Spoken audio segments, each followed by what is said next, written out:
I went through 3 to 4 times with script revisions. I attempted to record this video probably about 3 times now. This will be the 4th. And every time I try doing something, new information keeps getting added, which makes things a lot harder because I want to incorporate and I have to kind of restructure. Overall, let's do this video. Hey everyone, this is Geeky Panda here, Random Guys, with another one of my videos, and this time, since it is 2025, PAX East is literally coming around the corner almost. Almost. Not there yet. We still got like, what, 40 days? Less than 40 days now? So, but if you don't know what PAX East is a video game convention based in Boston, Massachusetts at the BCEC on May 8th to the 11th. So yes, this is a 4-day convention combining both industry but a lot of community aspects with it.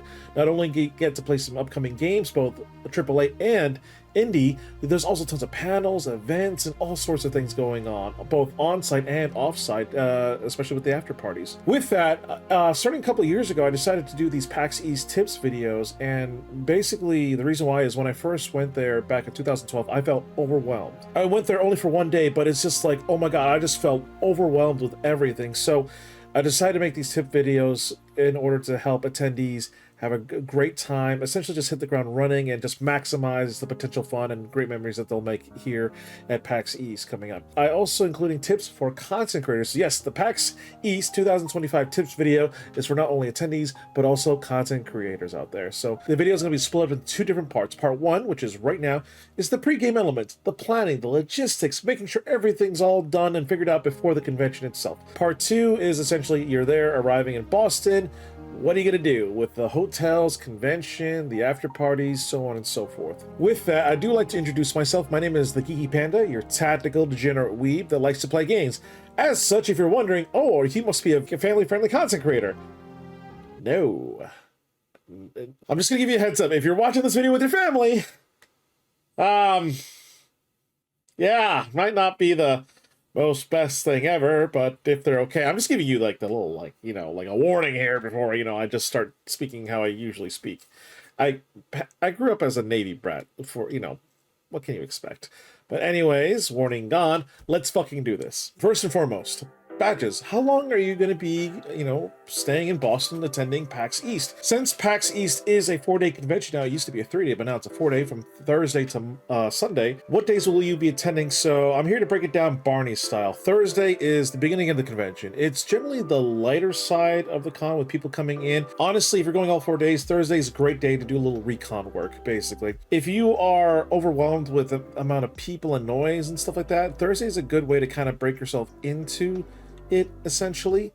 You can kind of feel things out, seeing if you're okay with it. Fridays, that's when things start really ramping up. But don't worry, Thursdays still have events, panels, everything else in between, so you're not going to be missing out. Fridays, though, again, a lot of stuff going to be happening, a lot of stuff going to be ramping up. Saturdays are considered the busiest day of the convention. It's going to be wicked busy, wicked loud, and wicked hot. Why? It's in May, and it's in a convention center. We're all packed in there like a can of sardines?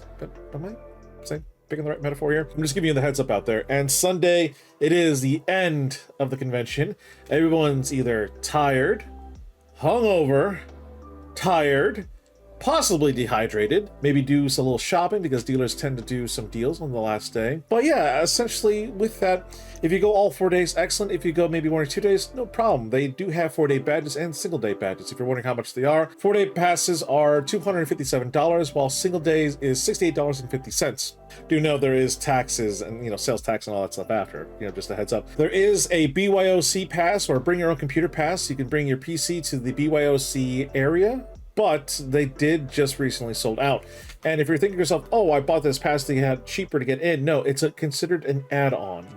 This pass essentially just allows you to bring your PC to the BYOC LAN area. That's it. You still need a main pass. I also want to point out that 4-day badges are 75% sold out already. So as of the recording of this video, so they're 75% gone. There's not a lot left. And they also confirmed that Saturday badges are also running low too.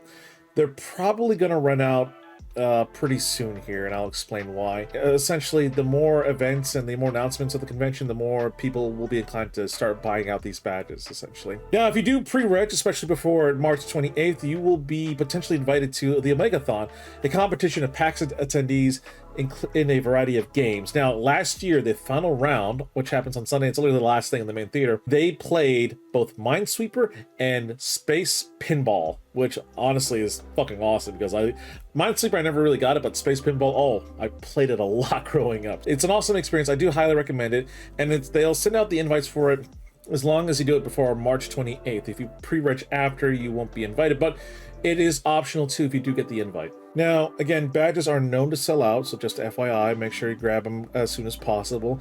If a badge does not sell out, for instance, if they still have, or if Thursday or Sunday Pass is still available, they will sell it on site during PAX East. Now, if you did do pre-registration before March 16th, the good news is you'll actually be getting your badge in the mail via FedEx or UPS envelope. The badges should be arriving sometime in April, probably starting early or mid-April. You should be getting them. If you never got your badge, don't worry. Some things might happen. Send them an email, notify, will call as well as when you arrive there too. But other than that, if you are a media or content creator coming in internationally or need to pick up something else, we will have to pick it up at will call, which I'll give more details about it later on in this video. Medical badges, they are there available to help attendees make their time there a bit easier, especially with the navigation. If you have a medical condition or issues that makes navigating convention a lot harder, you can apply for a medical badge, which all you got to do is email paxquestions@readexpo.com and explain the situation. Media and content creator badges are also still available right now. The registration sign up is still on the website, but all you got to do is fill out all the details in the form, and then you'll receive one or two emails. One is you got awarded a media content creator badge. Two is you got denied. Achieving a badge is based on different factors. I'm not too sure personally myself, but if you are unable to get a badge this year, then you might be able to get a badge next year. It just sometimes it's different. Sometimes you got lucky one year, you might not get lucky the next. With that though, if you do get accepted, you will receive an email confirming your application got accepted. You will receive a follow-up email detailing things to expect, including the media room and its location and times, all that dandy stuff, and the 1 hour golden hour that we have on Thursday morning. But yeah, I will say the media and content creator badges are there for media and creators to do coverage of the event. So if you do get awarded, congratulations. Just make sure you do some coverage of the event with, videos, pictures, everything else in between, because there's all different types of media out there. Now, hotels. May is considered graduation month, so hotels will probably either be higher in cost or they're going to start running out pretty fucking quickly. So with that, if you haven't already reserved a room, you probably should now. Literally stop this video and go try to get a room out there. Now, there are some ways to do it. One is the Passkey website through the PAX East website in the hotel section. See if there are any rooms left for a discount. Other than that, you're going to be basically going through the old-fashioned way, going through different websites and seeing, what offers the better bang for your buck. Now, since there's tons of different hotels in the Seaport area, and remember, it used to be a lot lesser options 10 years ago, hotels will offer different amenities to be a little competitive, including maybe you have free Wi-Fi or free breakfast, which honestly, free breakfast is really awesome. The Residence Inn does it, as well as the Elemental as well too, and a few other things. Also, a reminder that hotels will also need a card on file for the incidental fees when you check in. The incidental fees, you're going to have to figure it out by just calling up the hotel front desk and seeing how much they are. Usually they range from $50 to $100 per day, but just feel free to ask. It's easier to have it on the card because once they hold the funds, everything checks out and you're good to go when you check out. The funds, when they let it go, will generally come back to your credit card account probably immediately in a way. I wouldn't do it with a debit card because it just takes a few extra days to get it to process. With, having a hotel, and if you're going with friends, just the standard, how many friends are going with you, how much each person is paying, which I can officially say that, officially speaking, a room can have up to 4 people officially. I have to say that.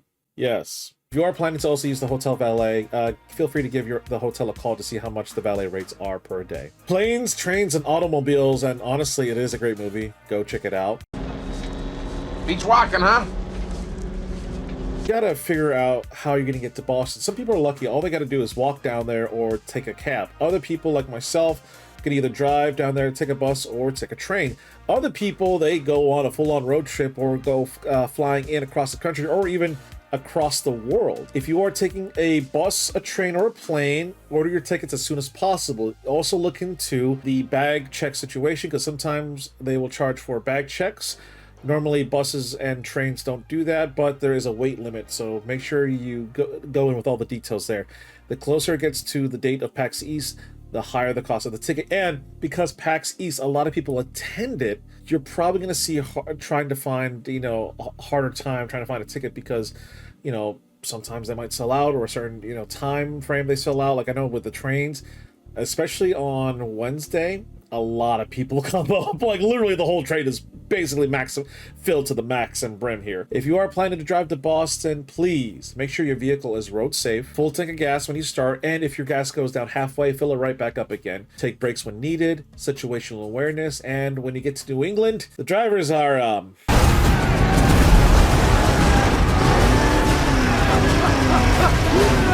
yeah. I will also say driving in Boston fucking sucks. I am not gonna lie. I hate driving through Boston because the drivers can be really aggressive or really defensive, and if you're not used to it, oh boy. Also, prepare for tolls. Nowadays, tolls are done via the camera, taking a picture of your license plate, and then you'll be getting a bill in the mail within a few weeks. So make sure you just keep an eye on that, pay the toll bill, which is only like a few bucks. No worries, just make sure you get, you know, pay that off. I will also say that there are parking garages, lots, as well as hotel valets, depending on the hotel you're staying in. Make sure you do your research. Depending on how things go, some garages or some lots might charge different prices than others. Some might not even allow overnight parking. For instance, the BCEC South Lot parking doesn't allow overnight parking. So, and again, valet parking in hotels, you gotta call up the front desk of the hotel to see how much that costs. Next up is make sure you download the PAX Nav app. Now, conventions usually give out booklets on what are the plans for the day, including panels, events, so on and so forth.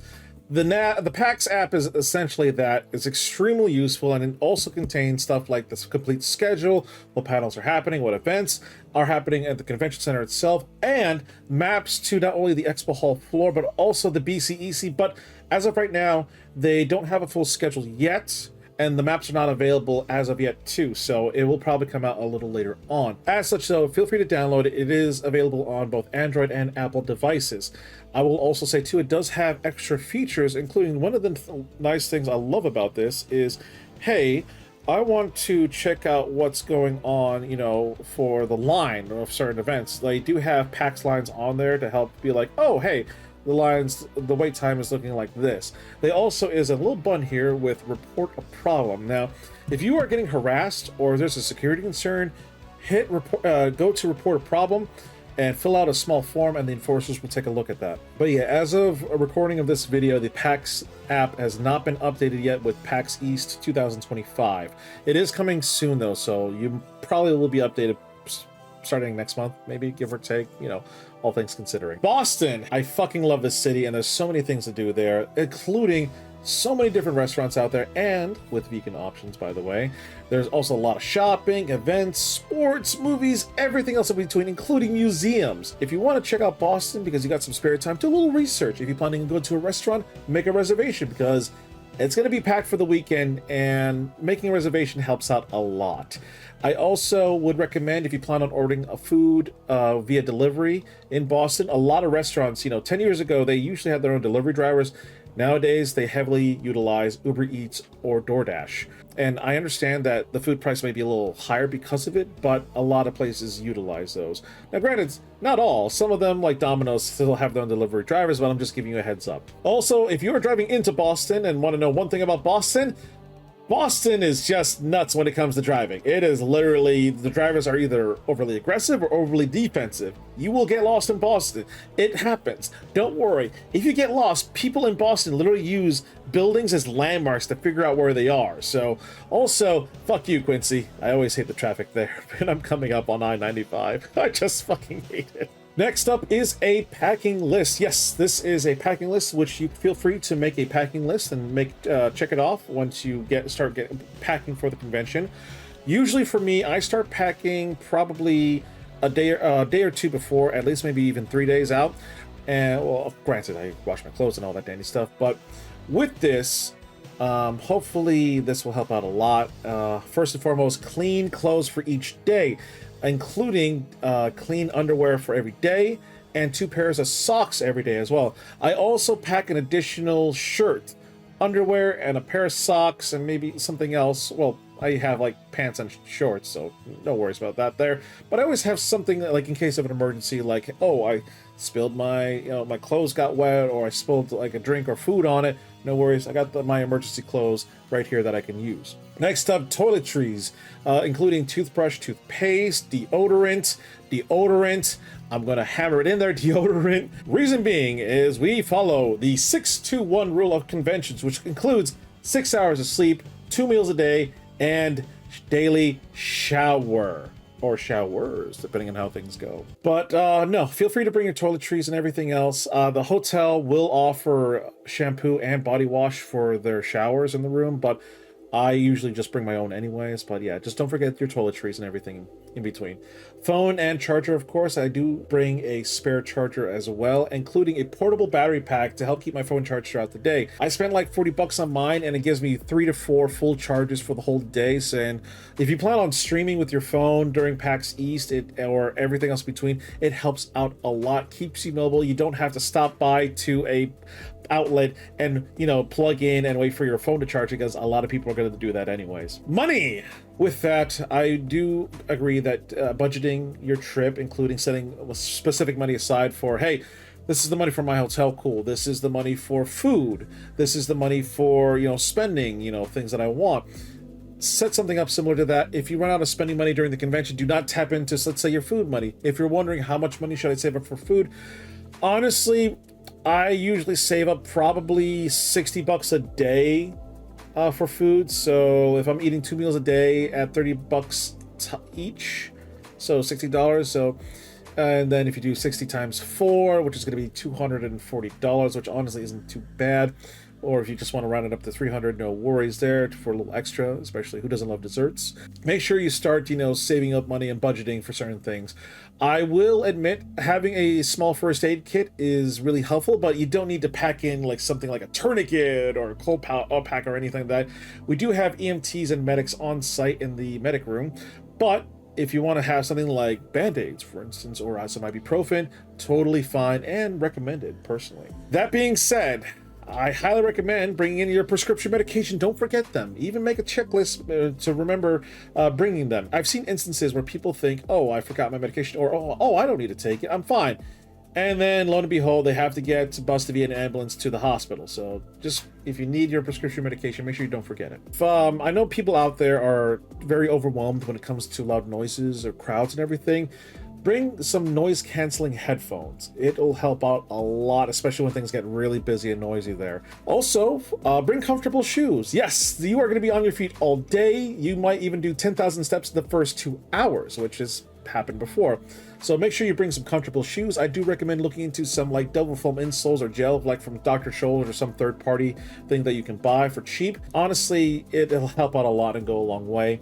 I would not recommend, if you bought new shoes and want to wear them, fit them in first before the convention, not during. Your feet are going to go through hell and you're going to thank me. Next up, cosplays. If you plan on cosplaying at PAX East, totally fine. You don't have to cosplay as a video game character, though. You can cosplay anime characters, something from pop culture like movies or TV shows. Totally up to you. I would recommend making a packing list for all your cosplay pieces and then making sure you bring them with you and pack them accordingly. They do have some cosplay rules, including when it comes to the props on the PAX East website. Good luck with your cosplays. I'm sure that all of them are going to look fantastic out there. Next up, a personal towel. It is recommended, especially if you're going in a group, to bring your own personal towel, because you're going to go through towels in the hotel room like no tomorrow. Having your own personal towel and then having a hotel towel just kind of balances things out. And here are some personal items that I do like to bring, though they're not required, but it just helps out in the long run. First up, I like to bring some thick, big garbage bags for the hotel room. When we're, eating out or just, ordering delivery, so on and so forth, we're going to have a lot of garbage. So I'm literally just packing up the garbage bags, and filling them up and leaving them outside my hotel room door for housekeeping to, pick up after. Honestly, some of the housekeepers I talk with, they're like, yeah, no, you doing that makes our lives easier when cleaning the room. hand soap dispensers for sinks. I have one a little small hand soap thing that I have for the bathroom, and one for the kitchen sink in our hotel room usually. Again, not needed, but I just like having it. Febreze for your cosplays, hoodie, and more. If you want to freshen up your cosplay or your hoodie or something like that, a little Febreze never hurts. Disinfectant spray for your shoes mainly, and additional pillow if needed. If you're going with a group, I do recommend bringing a pillow with you. Next up is packing lists for media and content creators, and the first thing is business cards. Honestly, business cards are the MVP with networking at a convention. You can get them online with sites like Vistaprint, or even go to Staples. They offer to make business cards there too. When it comes to business cards, just make sure you just have the details, who you are, your content, like your name on YouTube or Twitch, social media links, and a business email. Other than that, I would bring, if you're asking me how many business cards to bring, 100, maybe 200, depending on how things go. If you're starting to run low, I usually say, hey, feel free to take a picture of my business card if you want to catch up with me. Or if you have a lot and there's still spares, use them to the next convention. Now, I know some people might want to use cards like the doc card here, which, if you're wondering what it does, it's basically like a digital business card. If, let's say, I have my phone out here and I bring my doc card and I tap it, there we go, and lo and behold, it's all my links right there, no problem. Honestly, the easiest way to do is just having a regular business card. I have this just in case if I run out, but this works out just as good. Also, with business cards and networking, you're probably going to be giving out to developers, to the booths, to other content creators, and more. Again, great networking tools. Next up is, of course, what are you going to record with? Are you bringing a DSLR? Are you bringing a video camera? Audio recording device? Especially when it comes to batteries. Honestly, don't forget to bring your batteries and your charger. And when I say batteries, yes, plural. Because if you think to yourself, oh, I'm just going to rely on one battery for my DSLR for the whole day or the whole weekend, no. It won't even last the whole day. Hell, you'll be lucky if one battery for a DSLR will last the whole hour. Yeah, you're going to be going through batteries like no tomorrow. So my recommended amount of batteries that I bring usually is around 6 or 7. I go through batteries like no tomorrow because I do a lot of video. Now, I don't buy the main OEM ones. I buy like the third-party stuff that works just as good. So, and they're cheaper on the wallet too. But just bring spare batteries. Never rely on just the one. Also, especially for DSLRs, I would also bring a spare lens just in case. And if you're recording audio, a directional microphone helps out too. A monopod stabilizer also helps out as well. Tripods, unless you're doing like a whole full-on crew kit, which you probably don't even need for me to tell you. I do recommend bringing a tablet or even a laptop. I know content creators, as soon as they immediately record their content for like an interview or something like that, they start working on it in the media room as soon as possible to make sure they can get it out in time. So definitely bring your laptop with you. Upcoming schedule, events, guests, after parties, and more. So since PAX East is coming up, we're going to see more and more announcements of, who's going to be there, what panels are going to be there, so on and so forth. The panels is only a preview right now. It's not the whole list. They do have the tabletop vendors as well as the main expo hall booths that are going to be there, but it is not there's always more that could be potentially added. It's not the final, list yet, essentially. So make sure you check in every week to see what other booths might get added, or eventually when the schedule for the panels release. Now, guests are always constantly being added as well. Make sure you check weekly for that. They already announced a couple of guests, and the events in the main theater shows, they will be announcing that soon within the coming weeks. After parties are essentially third-party events run by game devs, publishers, or big companies, or even small communities as well. So you got some after parties that are small, nice get-togethers, others to full-on big crazy things going on, including the Warcraft 30th anniversary that Blizzard announced that'll happening at the Royale Club. And the first wave of tickets already, sold out, done. They're going to be doing a second wave soon as of recording this video, so I don't know when. I never even realized that they were doing that in waves, basically. So, but the party to attend, and I highly recommend it, and that's if it happens, is the Predator Party. That party is so fucking amazing, and it's usually hosted in the Royale Club as well, but it's a 21 plus event, which some after parties are either 18 plus or 21 plus because alcohol. That event is so fucking amazing. Just dancing and partying in the nightclub with DJs that offer party music with more like EDM or electronic dance music or other things. But they also have like nice setups too, like, hey, let's take a picture of us together, or hey, let's play some video games there. But honestly, it is the party to attend, though it has not been confirmed. We don't know if it's even happening this year. Last year they weren't there. This year we don't know. But if you want to figure out what parties are happening, Marooners and SideQuesting are some of the best websites to check on what after parties are happening for PAX East weekend. Also, PAX parties on Twitter as well might have some information as well, so make sure you look in on that. Plus, with communities out there, obviously everyone's going to be wanting to talk about it, make some plans, make new friends, so on and so forth, or ask questions. Community discords, Facebook groups, and more. Best place to hang out and chat about PAX East is, of course, being within the community itself. So I do recommend discords like the PAX community and the PAX official Discord. Facebook group I recommend is the PAX East 2025 exclamation point, exclamation point, exclamation point, exclamation point. Yeah, they have full exclamation points, and they usually update it to the year. So Reddit page also has a PAX subreddit as well. And honestly, these communities are great to ask any additional questions, get hyped, and more. Next up, Uber, Lyft, and DoorDash. Well, yes, there are cabs in Boston. Uber and Lyft are big things that big cab services that happen in Boston. So I do recommend having those apps on your phone when ready. If you're already using them, awesome. I do also would look into if you're doing food delivery with Uber Eats or DoorDash. They do, I believe DoorDash has a premium account that you can pay as well. But Uber Eats, they have a premium service where if you pay $10, you can get discounts, no delivery charge, and certain discounts on things, which also works on Uber too. But anyways, look into those upgrades for your account. If you're a first-time user, I would recommend doing the free trial and activating it during PAX East weekend when you arrive. Make sure when PAX East is over, you cancel the trial so you won't get charged. Usually, Uber One and Lyft Pink and all the other stuff, they charge $10 a month. I have Uber One myself for both Uber Eats and Uber, so I'll make sure to have that available because, yeah, even though it costs a little bit, especially with food delivery, the money I save in the long run, it just evens itself out, or maybe even save a bit more too. So look in on that if you want. Again, you could totally rely on just regular cab services in Boston, but for me, honestly, I do, Uber or Lyft or Uber Eats. I know some people in Boston, this is a safety thing, will offer their own like cab services, quote unquote.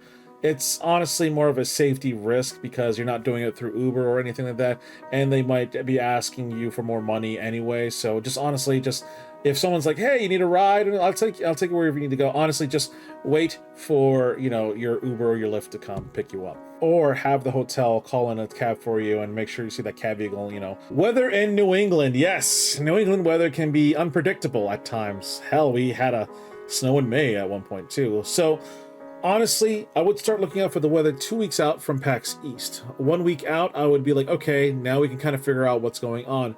I would recommend looking it up daily on the weather a few days beforehand leading up to PAX East. So if it shows if it's going to rain, bring an umbrella or something like that to be prepared.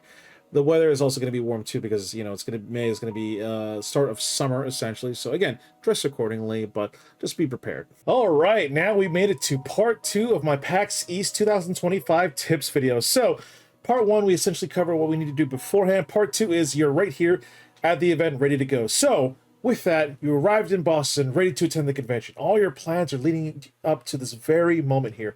Whether you arrive a day or 2 or even 3 before on Monday, Tuesday, or Wednesday, or even more, or you landed right there smack dab in the middle of it, it's time for PAX East to go into full swing and have a great weekend. With that, a few daily reminders. First and foremost, hydrate. Yes, I do mean it. Hydrate, hydrate, hydrate.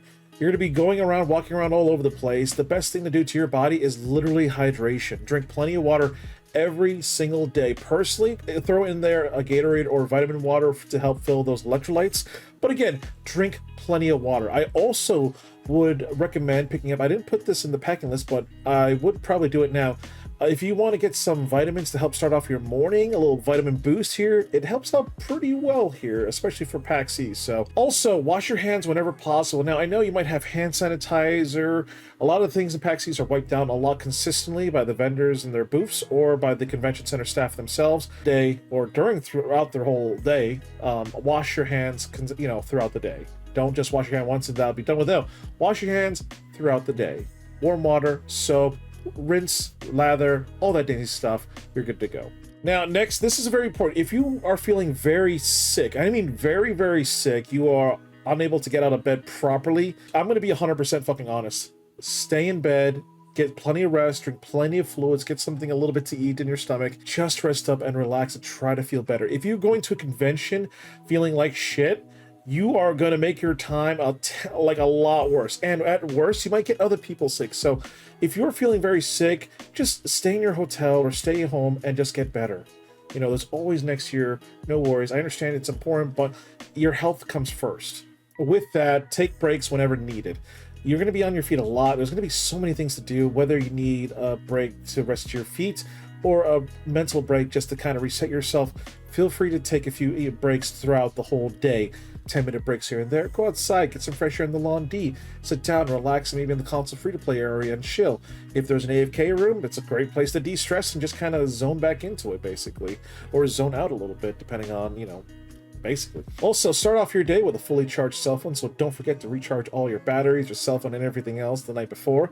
And also, I forgot to add this to the packing list, pack in some snacks including granola bars, Cliff bars, and more. Maybe even a sandwich. It's nice to have something on you just in case if you're starting to feel hungry, you need something to chew on real quick.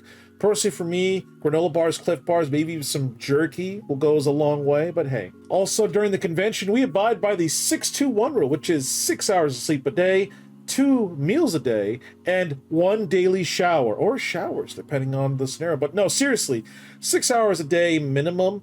It should be good enough to hold out, basically. I know other people might need more or less. 2 good sizable meals, not 2 snacks. No, 2 sizable meals for the day with snacks in between here and there. You should be good to go.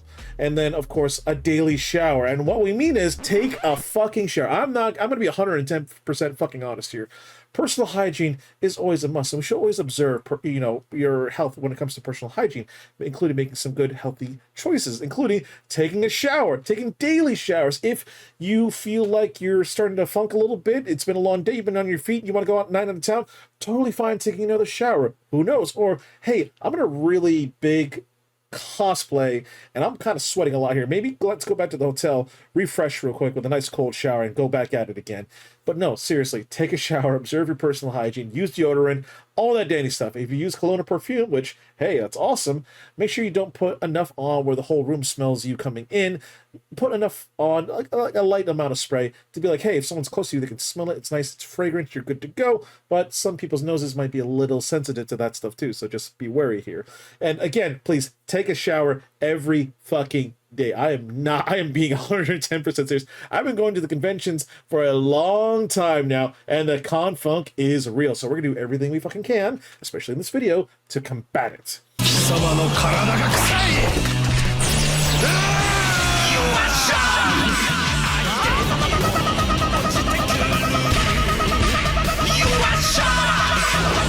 Whew, that, okay, after that little tidbit there. Hotels. Now, you're here, arrived at the hotel. Check-in is usually between around, I believe, 2 or 3 p.m. You got to call and check to see, or even it says on the website itself. Sometimes your room might not be available, which, hey, no problem. Sometimes it happens. The cleaning staff, housekeeping, is still cleaning a lot of rooms right now. So, with that, feel free to check your luggage into coat check. No problem. It should be free. You might have to give a tip here and there, but it should be free. But either way, I would also recommend during the check-in process have your credit card ready for the incidental fee for your room.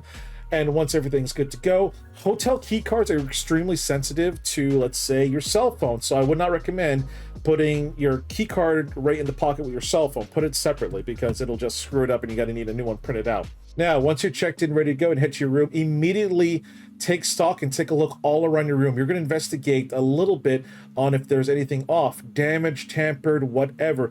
Reason being is the incidental fee charge on your room, which is on your credit card. If the hotel finds out there's something damaged, your room's too messy, or you tampered with something like the smoke detector, they will take that charge and go with it, or even charge more onto your card. I've been to situations where I checked into my hotel room, I looked around and I noticed, hey, it looked like someone tampered with the smoke detector. There's a crack on the table. The holder for like the soap and all that stuff in the shower is kind of loose. Took pictures of that and video. I went down to the front desk, showed them this, like, hey, I'm giving you a heads up. These are the issues I found with my hotel room. I don't want to move because they're just minimal, but I just want to give you a heads up because I don't want to get charged with an incidental fee because you think I did it. Doing this early when you check in and check your room, be like, hey, I didn't do this. It's not me. So they're gonna probably go with the other person, or they're gonna take a look like, hey, who dropped the ball here? So again, just to be safe, check your room real quick, take any pictures or video. If you found any issues, show it to the front desk. You're good to go. Also, if you're with a group, figure out your sleeping arrangements. Also, feel free to get any supplies that you may need for the room, including water, soda, alcohol, if you're old enough, of course, naturally, food, snacks, any missing toiletries, so on and so forth. Request any additional towel, blankets, and pillows. But do note, your room has come stocked with towels in the bathroom, as well as a spare pillow and blanket in the closet. There's also should be a ironing board and a ironing thingy. I got off work recently, so my brain's like, blah. But note, if you ask for more, the hotel keeps track of how many pillows, blankets, and towels that you ask for. So officially speaking, rooms can only have up to 4 people in the room officially. If you were to say, hey, I'm ordering 5 pillows, 6 blankets, and a shit ton of towels, they're going to start putting 2 to 2 together, be like, oh, wait a minute, this seems a little off. So yeah, I'm just FYI there. Also, hotel rooms nowadays come with a little amenities, including, usually, not always, a mini fridge and or a microwave. Now, again, usually not all the time, but 9 times out of 10 it might come with, it's usually a mini. The hotel does offer, if depending on the hotel of course, a little kiosk area down in the main floor to buy snacks, toiletries, and a few things that you might need for your hotel room or for yourself, which you can put it onto the room for your charge or just pay for it right there with card or cash. Now, reminder that the hotel walls are not thick. You can reasonably hear what's going on in the next room if it's loud enough. And at nighttime, please observe nighttime courtesy and don't be too loud, whether you speak loudly or, or the TV's too loud. Just please observe nighttime courtesy. I understand we're here at a convention. We want to have fun. Some of us might be having fun in the rooms, but don't be too loud, please, because multiple noise complaints against your room, the hotel does have a right to kick you out, and they will kick people out because of the noise complaints. Also, figure out a shower situation when it's mornings or nights with you and your group of friends. Personally, for me and my group, for like Anime Boston, we're like, okay, everyone has 25 minutes tops for the shower. You go in, do your thing, get clean, everything else in between, come out, bam, next one, go in, go. I also try not to leave your hotel room in a complete mess. I understand this, you're going out, you're on vacation mode, but this isn't your room. This is why I like to bring my garbage bags, because any garbage that we create, whether it be like takeout or delivery or some other things, immediately put in the bag, get it done and over with, and we put it outside our room on the side, and the housekeeping picks it up. But yeah, don't leave it into mess because they will charge you for a cleaning fee additionally. And all hotels are usually now non-smoking anyways, and that includes vaping. So if you think to yourself, oh, there's no smoking, but I can vape, wrong. Vaping is considered smoking, and if you vape in the room, you are at risk of the hotel cleaning staff to charge your room even more just to clean the, the smells and everything else between. Believe me, they'll do it. Next up, picking up your badge. Now, you can pick up your badge during throughout the time in PAX East on Thursday, Friday, Saturday, and Sunday. And I don't know the certain times that you can do it, but they'll probably be announced soon. But if you come in early, especially on a Wednesday, you can pick up your badge in will call at the main entrance of the convention center. Literally, go in the main entrance. It's usually to your right, and there you go. Now, on Wednesday, you can pick up your badges, whether you pre-reg for a regular badge, media or content creator, and more. Ensure your badge as well is visible at all times throughout the convention. I understand if you're a cosplayer, you want to hide your badge during a shoot real quick, totally fine. Just make sure you have your badge on after. Granted, there is also a box of lanyards you can grab in the main entrance if you need a lanyard. And if you lose your badge or whatever, talk to Will Call, explain the situation. Or if you pre-reg your badge by March 16th and you never got it in the mail, give them a heads up via email first and then just explain your situation when you arrive. I understand things do happen, but just talk to Will Call, they'll help you out. Now, next up is the PAX East swag list. This is actually a fan-created thing that started a little bit ago, actually. It's a list that's on a Google Doc sheet, and basically throughout the convention, a lot of times there's going to be free swag to earn throughout the convention. Whether you play a game, you earn a free pin or whatever. Everyone is going to post up the most up-to-date information in that Google document. So if you're in the mood for some free swag, honest to God, that is the best place to do it. All right, next up, the BCEC, learning the lay of the land. Now, think of it this way. The convention center is basically in 3 parts, but I'll start off with level 0, which is the expo hall. Level 1 is going to be the will call, satellite merch, medic room, panels, theater rooms. Level 2, food court, theater rooms, panel, and usually the media room is always on the second floor. Usually. Level 3 is always going to be the main theater. Now, if you're trying to figure out what theater is where, think of it this way. Level 1 is for animals or bugs that are on the ground, that crawl on the ground or walk on the ground or run. Level 2 is any animals or bugs in the air, and level 3 is always main theater. So for instance, level 1, level 1, Acronate and Bobcat. Level 2, Airbase, Albatross, Bumblebee, Condor, and Dragonfly. And level 3, again, it's main theater. Level 3 is just main theater. No fancy nicknames, it's just main theater. Now, the Lawn D is located on the side of the BCEC across from the Aloft and the Elemental hotels. This is where most of the food trucks are essentially going to be hanging out. Also, it's a great place to kind of relax, get some fresh air, eat outside, hang out, so on and so forth. There is a side entrance over there so you get in and out, no problem. And speaking of entrances, there are several entrances to the BCEC, and all of them will have security and metal detectors at that point to check any bags, your pockets, whatever. Entrances will include, but not limited to, the main entrance in the front, the Westin Sky Bridge on the side, the Lawn D entrance, and more. The expo hall as well is essentially divided up in 2 to 3 different parts. When you enter in through the main hall, and eventually when the main expo hall doors open up and you walk in there, part 1 is going to be where all the major video game developers, the publishers, manufacturers are going to be literally right there. A lot of the AAA stuff, everything else in between is going to be located right there in that area. The side booths are going to be a mixture of vendors, educational stuff, because schools will like to come there, and everything else in between. It's the busiest part of the expo hall. It is wicked busy. There's gonna be lines everywhere. You're essentially gonna have to go with the flow of traffic. Don't try to go against it. Go with the flow of it to help navigate through the area. But seriously, do not stop in the middle of it. It's just going to cause a traffic jam. There will be enforcers walking around making sure the traffic is going smoothly. Part 2, the middle area. After the AAA stuff, you're going to start seeing a lot of the indie booths. Now, a lot of the people want to go for the AAA games, which I totally get that, but you should totally check out the indie developers. There are some great indie devs that come in every year showcasing their games, and honestly, I have the most fun, and the lines are not as long over there, so you can easily go in, check out a indie game, and have some fun. And the developers are there, so you can talk with them and get excited about it too. Honestly, this area is also a mixture of other vendors selling a variety of items, has more space, so you can navigate the area a little bit better. There is around this area near the half end point, like away, is the tournament area where I know they're doing signups for the Tekken 8 tournament. And there's usually probably going to be a food truck or two, usually, not guaranteed. Again, we don't have a map. And then Wild Bill's usually likes to hang around there too. Next up is another staple of PAX East, which is Wild Bill's, and honestly, they're one of my, of a fan favorite in a sense.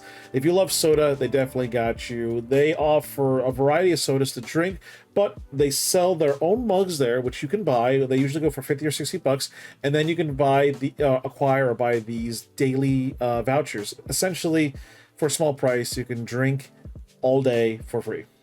And I mean it. All day for free, no problem. I believe they give you like these wrist straps to show different colors, but honestly, if you use it a lot, you save a lot of money in the long run, because it is expensive to buy soda at the convention center. So this is one way to do it, but there are going to be lines there though. But my personal favorite is going to be the root beer or the orange soda. Now, if you've bought a mug in the past, you can actually bring it with you to the convention center, just get these and just buy the daily vouchers and no problem. Honestly, they're a really good investment, and I don't know where my mug went, so I need to buy a new one this year. Next up, part 3 is the tabletop area. Yeah, no, legitimately speaking, this is where all the tabletop magic happens. So you're going to see a lot of booths. You're going to see a free-to-play area, library area to borrow games, D&D booths for private signups and public games, including refreshers and newbie-friendly one-shot games. And there's going to be the BYOCs, usually located in between part 1 and part 2. Again, I don't have the map. I don't know where it is. Autograph area, I believe, is usually around there. But again, I don't have a map. The map's not available yet as of the recording of this video. So on Thursday, Friday, Saturday, and Sunday, it's 6 p.m. for the main expo hall. But Thursday, Friday, and Saturday, the tabletop area at the end is still open until midnight, as well as all the rest of the convention center. Even if the main expo hall is closed, there's still so many things to do, up until like midnight on most days, and the last day 6 p.m. obviously, because that's the end of the convention itself. Bathrooms are located all throughout the BCEC, but it's going to be busy. I'm not going to lie, all the bathrooms are going to be wicked busy. They do offer gender neutral bathrooms. I don't know where they're located, because again, no map yet. But yeah, no, bathrooms are all over the place. The expo hall, I think, is going to be the busiest of the bathrooms because it's right there in the expo hall area.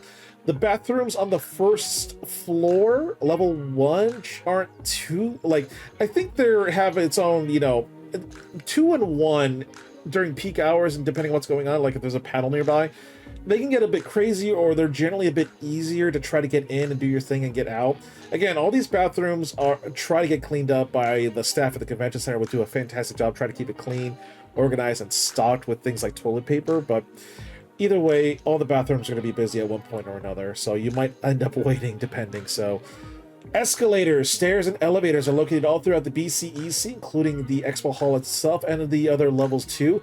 Generally speaking, the elevators will always be near the escalators. So for instance, if you walk in the main entrance, you'll see the escalators going up to the main theater or down to the expo hall. There's going to be elevators there to use, so on and so forth. But if you don't know where an elevator is, and you need to use one, feel free to ask either the convention, BCEC staff themselves, or the enforcers. They'll gladly be able to help you out.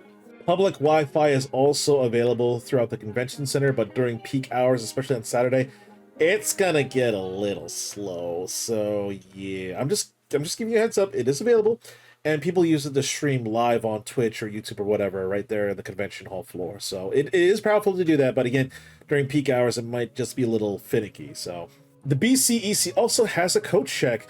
I think it might be like $5-ish maybe in cash or whatever, but I don't have the map, and I never really used it because I just use either my hotel or my hotel, basically. So the convention food court is available, and I'm not gonna lie, I'm gonna be 110% fucking honest.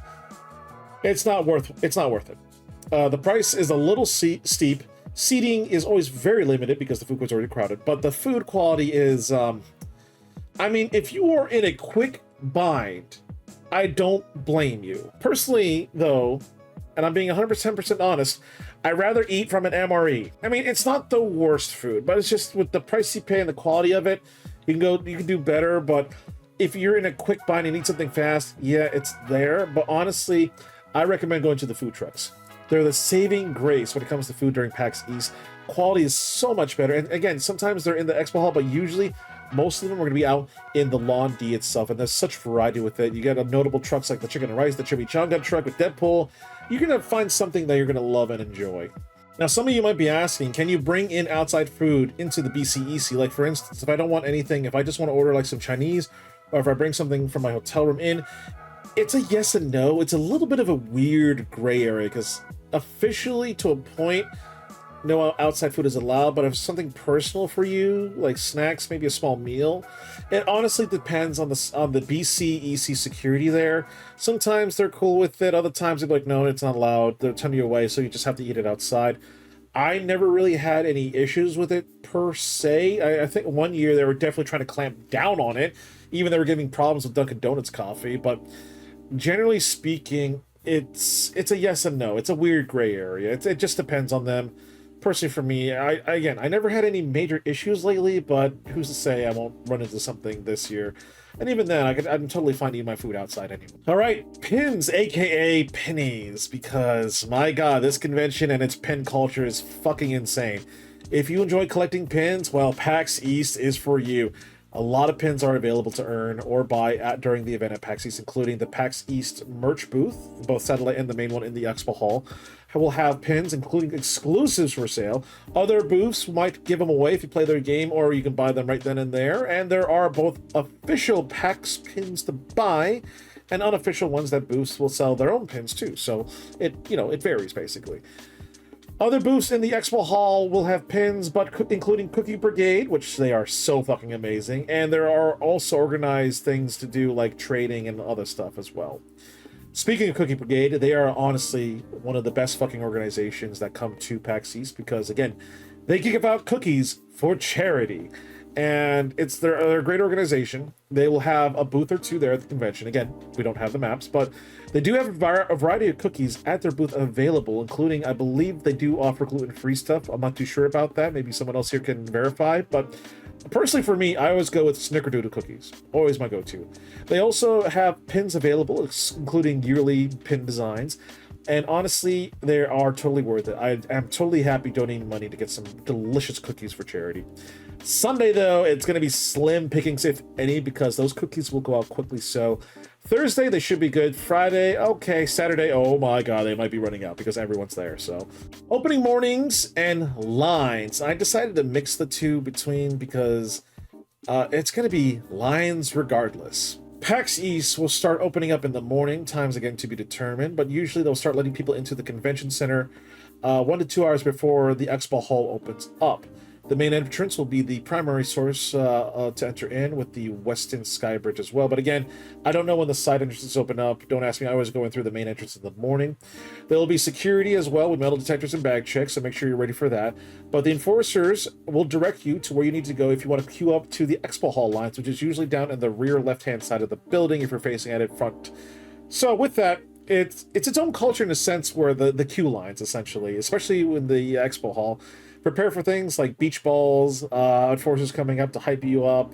And with that, on Thursday, you do get a 1 hour grace period if you're a media and a content creator badge holder.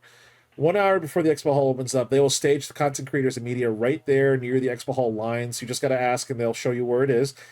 At that point, you are free to do whatever you need to do for 1 hour before everyone else has their turn coming in. So this is honestly, for media and content creators, this is the best time to check out anything you want to check out that you know will be almost impossible to. But it's only for Thursday for our media and content creator badge holders.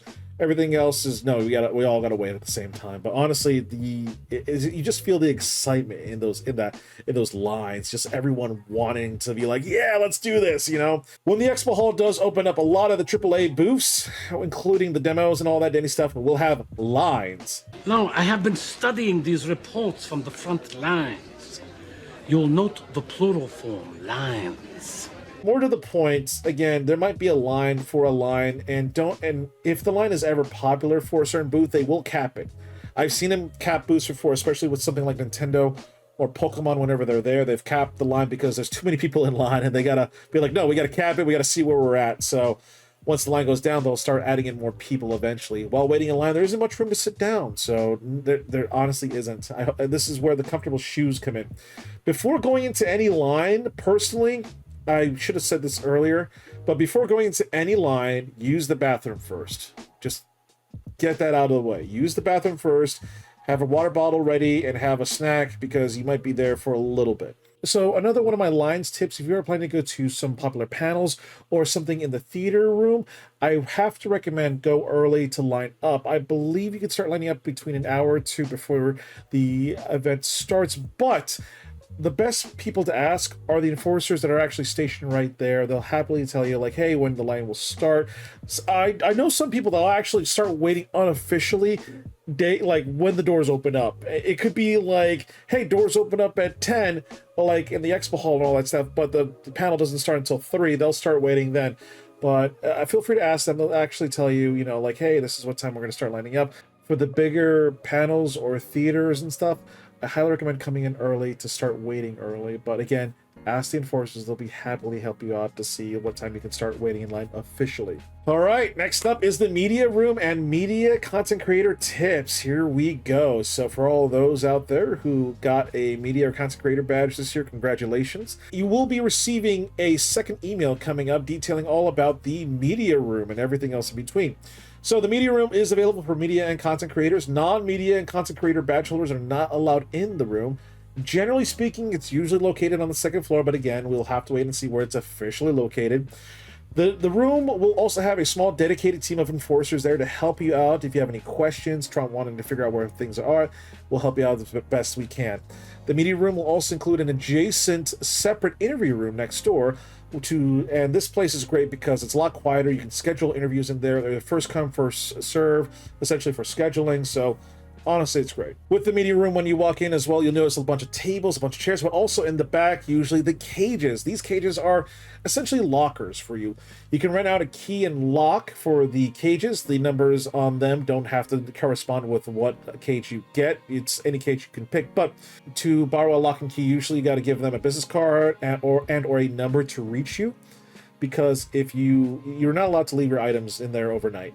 and you got to make sure you clear out all your items in before the closing. So the enforcers in there will try to contact you, but yeah, just don't leave anything overnight. Now, when you're picking a cage, just pick something that is appropriate for the things that you have size-wise. Don't be the person that picks the biggest cage and only puts in 1 or 2 items. We have a lot of media and content creators coming in, including huge groups that need the huge cages to store a lot of their gear and cameras. So please pick a cage that's just appropriate for you that you'll be using fully. And again, you can throw your coats in there too, or jackets if need be. But it's May. I don't see people having a lot of coats or jackets coming in anyways. So also heads up, don't lose the lock and key. Please don't lose them. If you do, give the enforcers a heads up. We'll just have to make note of it and get it replaced later on, but just please don't lose those keys. The enforcers does have master keys in case they need to get in. If you lost the key, you can still get your stuff, but yeah. Again, variety of cages, both big and small. Larger ones, generally, again, for the huge groups that do come in. At the end of the convention day, please remember to grab all your things in there. Again, I'm going to just emphasize this enough. Please remember to grab all your things in your cage, return the key, return the lock, you're good to go. And at the end of the convention, make sure you don't forget to pick up your stuff. Now, I understand some people would like to bring in their whole luggage in the room. It's a limited room, and bring all your luggage bags would mean this room would just literally be filled up with so many luggage bags we can't even navigate in there. So there is code check available on BCEC. I don't know where it is located, but I think it's $5. You can check it in there, or keep your items checked in at the hotel front desk code check as well. But the media room does offer its own free private Wi-Fi, separate from the public one. We do have chairs and tables to sit down and relax, and there are power strips all around the area to charge up your batteries, your laptops, so on and so forth. So if you're sitting in there, want to relax or work on stuff, you can charge up everything that you need to charge up. If you're asking, can you eat in the media room? Yes, you can, but just don't make a mess of, in there. Please clean up after yourself. We do have a water jug dispenser in there for water that is always on top of, thanks to the convention staff.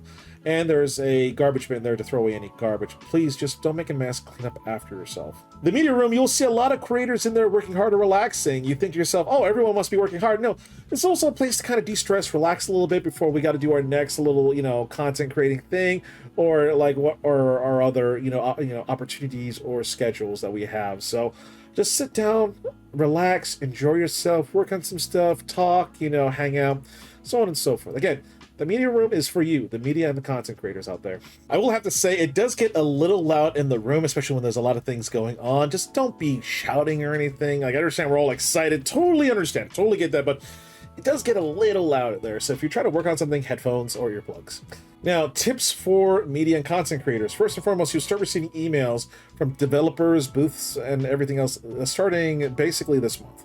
You can sign up for time slots to check out the game or talk with the developers. Usually they last from 30 minutes to an hour.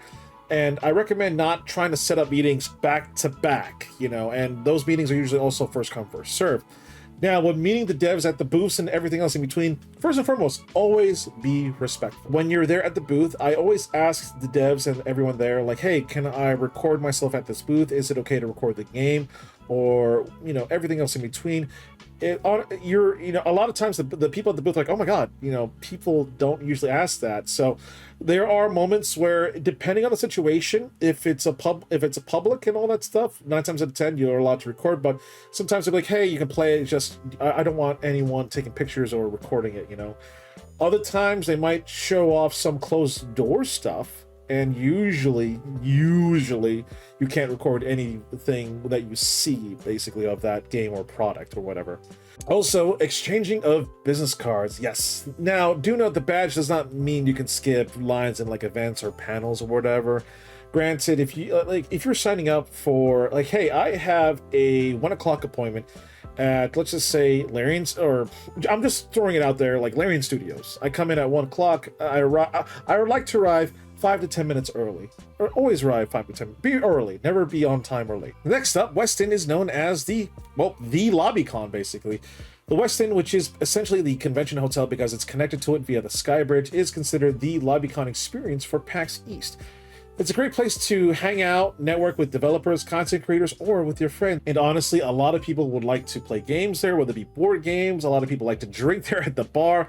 A little pricey, not gonna lie, but Usually on Wednesday night, they always do like a board game night before the convention, before the next day. Now, granted, there are going to be other hotel lobbies that people will hang out there in the hotel lobby itself, playing games, hanging out, all that stuff. But Westin is more of a lobby con and a networking experience, basically. So yeah. All right, the after parties and the nightlife. Now, there are events, after parties, or everything else in between that happens in Boston during PAX East weekend.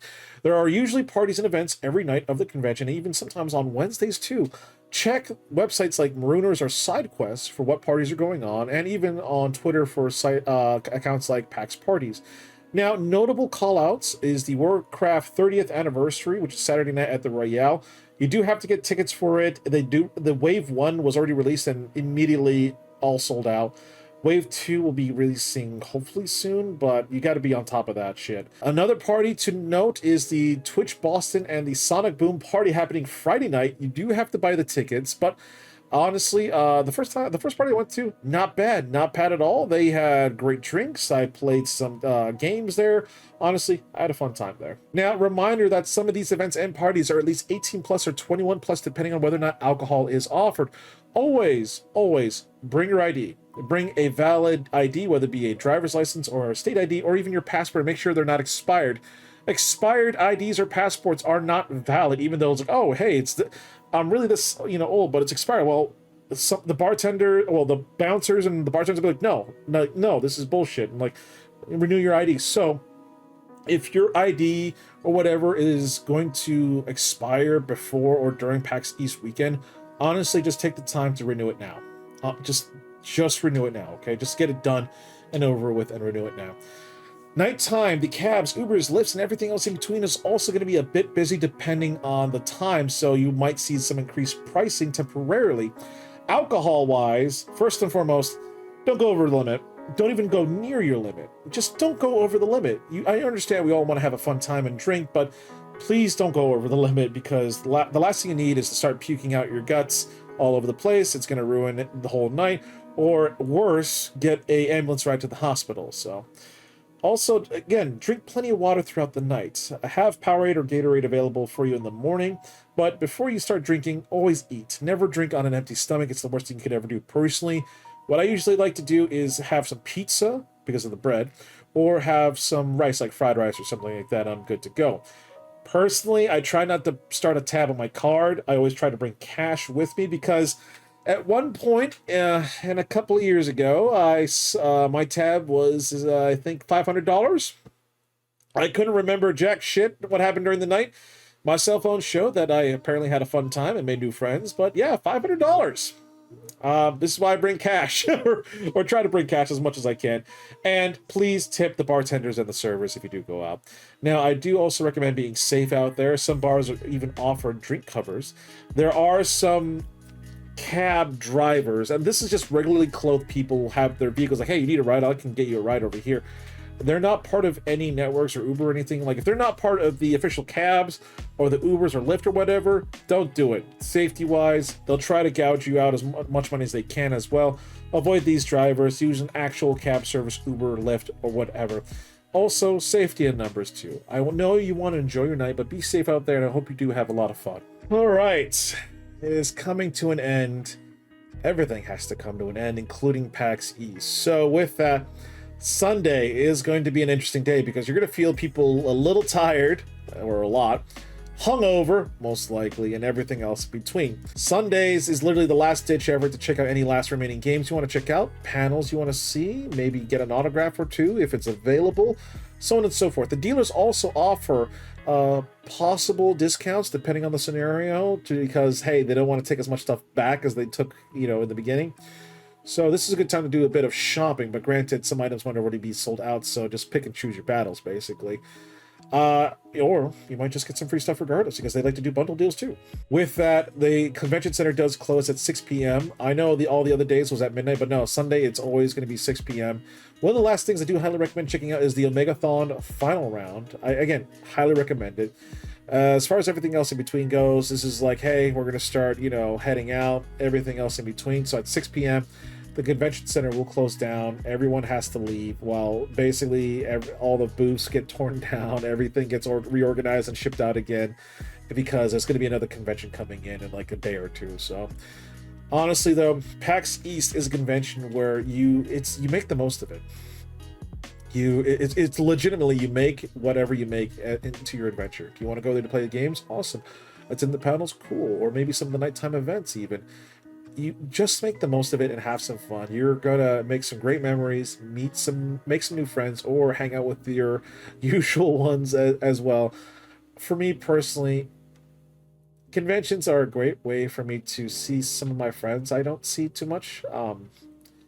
I only get to see them once a year, and it sucks, but at least, I get to see them again.